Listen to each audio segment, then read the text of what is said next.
Fala torcedor tricolor, se você não quer perder nenhuma notícia do São Paulo em primeira mão, já se inscreve nesse canal agora, porque estamos sempre atentos às últimas notícias do São Paulo e aqui você fica sempre atualizado de tudo. Agora bora pra notícia. Vamos às últimas notícias do tricolor neste domingo. Existe a possibilidade da partida entre São Paulo e Corinthians ser anulado? Atualização da recuperação dos lesionados: Ferrarese, Caio Paulista, Galopo, Igor Vinícius, Patrick e Erisson. Tricolor empata em 0 a 0 com o Botafogo com mais uma vez casa cheia. Quanto custa a reforma do Morumbi? O jornalista Jorge Nicola traz todas as notícias em detalhes. Vamos ver. Bora falar agora sobre o clássico entre São Paulo e Corinthians e esse papo de que ele pode ser anulado. O assunto surgiu a partir da divulgação de imagens da própria São Paulo TV de um outro ângulo do gol do Lucas. Você vai lembrar, né? São Paulo fez 1 a 0 com Wellington Rato, São Paulo fez 2 a 0 com o Lucas. No momento do gol do Lucas, houve até uma análise do VAR para ver se o Lucas, depois do toque na trave, havia usado a mão para fazer o gol. As imagens que o VAR dispunha e aquelas que a gente viu durante a partida não indicavam que o Lucas fez gol com a mão. Só que surgiu 2 dias depois, no dia seguinte, através de uma imagem exclusiva por outro ângulo da SPFC TV, um outro ângulo que mostrava que o Lucas poderia ter colocado a mão na bola. A imagem não é conclusiva, mas dá essa ideia de que o Lucas empurrou a bola para o fundo do gol com a mão.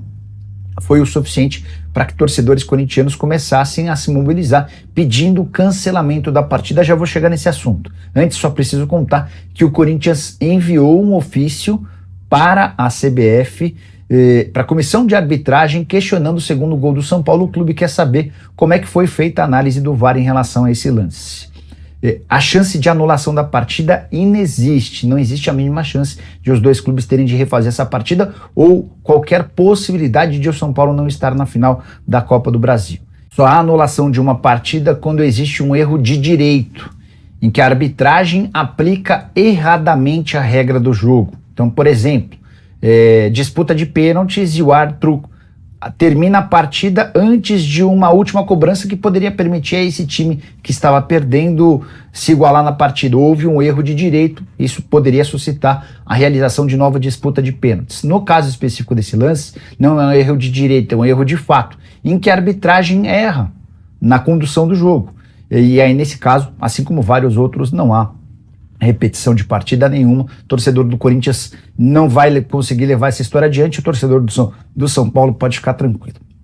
Por falar no tricolor, queria te atualizar sobre a situação dos jogadores machucados. Tenho recebido muitas perguntas durante as lives sobre a situação de cada um dos atletas e consegui esclarecimento sobre alguns deles. Ferrarese, já havia contado para vocês, é o mais próximo de voltar. Ele está na reta final da recuperação de uma cirurgia no joelho direito. Essa cirurgia aconteceu no dia 5 de fevereiro.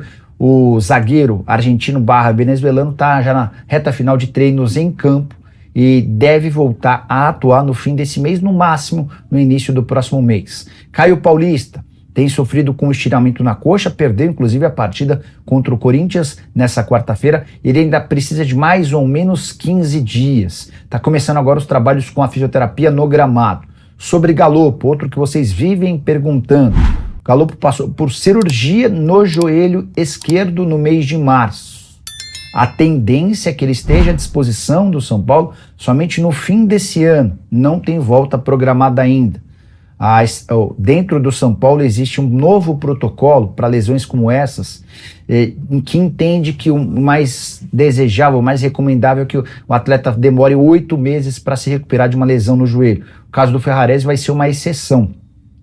O Ferrarese está voltando antes do tempo programado. Para o Galopo, a expectativa é de que ele esteja à disposição para o mês de outubro, talvez novembro. Se as coisas não correrem tão bem, ele vai ser guardado para a próxima temporada. São Paulo, que ainda tem como machucados o Igor Vinícius, fez uma cirurgia no pubis e está nesse momento trabalhando na transição.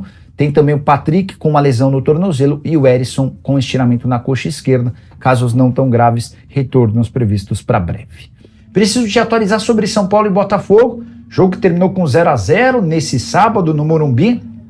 Importante contar que mais uma vez o Morumbi recebeu grande público, mesmo com a certeza de que o tricolor usaria um time reserva. 51.946 torcedores para uma renda bruta de R$3.400.000.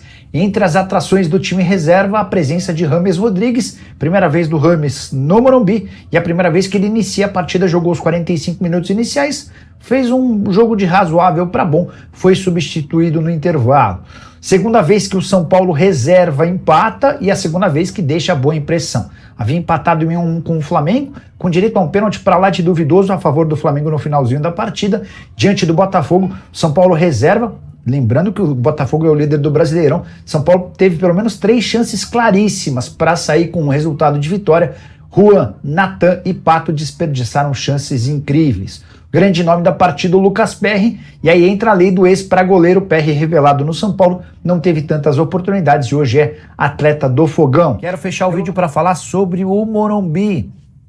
São Paulo levou na tarde desse sábado contra o Botafogo, mesmo jogando com o time reserva, mais de 52 mil torcedores. Média tricolor na temporada é de 47 mil pessoas. São Paulo já colocou em 10 partidas diferentes mais de 50 mil pessoas no seu estádio. O que fez com que o presidente do São Paulo, Júlio Casares, em seu Instagram, escrevesse a seguinte frase, abre aspas, parece que teremos que ter um estádio maior, né? Pois bem, essa declaração reacendeu um velho sonho do torcedor do São Paulo de destruição da pista de atletismo e construção de uma nova arquibancada, que faria com que o Morumbi se tornasse ainda mais pulsante, porque o torcedor estaria bem mais próximo do campo. Numa operação bem próxima à que fez o River Plate com o Monumental de Núñez, eram estádios com características parecidas, a pista de atletismo, aquele formato oval. O River Plate destruiu a pista de atletismo, rebaixou o gramado, criou uma nova arquibancada e passou a ter capacidade para 86 mil pessoas. O River tem levado 86 mil torcedores em todos os seus jogos.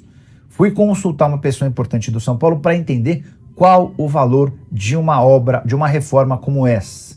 E as cifras são impressionantes. Você tem ideia? Quanto é que você chutaria se você tivesse que dizer que o São Paulo quer rebaixar seu gramado e construir uma nova arquibancada? Quanto é que você imaginaria?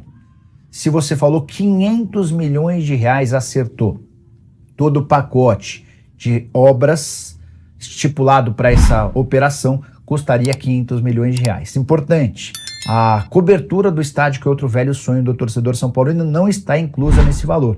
Por 500 milhões de reais, o São Paulo conseguiria rebaixar seu gramado, construir um novo gramado e ter toda uma área de arquibancada que aumentaria em pelo menos 20 mil lugares a capacidade do estádio. São Paulo, que hoje tem recebido ou tem liberado para venda de ingressos entre 62 e 66 mil lugares, poderia ter até 86 mil lugares, tornando o Morumbi o maior estádio da América do Sul, ultrapassando o River Plate. Você é a favor dessa obra? Só para te atualizar, dentro do São Paulo todo mundo quer isso. Só que não há dinheiro para um investimento desse tamanho. O São Paulo, você sabe, passa por enormes dificuldades financeiras. Então, para que o tricolor consiga levar essa história adiante, o São Paulo precisaria da ajuda de parceiros, da iniciativa privada. O São Paulo busca no mercado quem esteja interessado em apoiar, mas até agora não conseguiu encontrar uma fórmula para achar esses 500 milhões de reais. Se curtiu o vídeo, deixa like, se inscreve no canal, a gente se encontra. Abraço, tchau. Fique atento, pois te atualizo a qualquer momento com as últimas notícias do São Paulo. Salve, salve tricolor!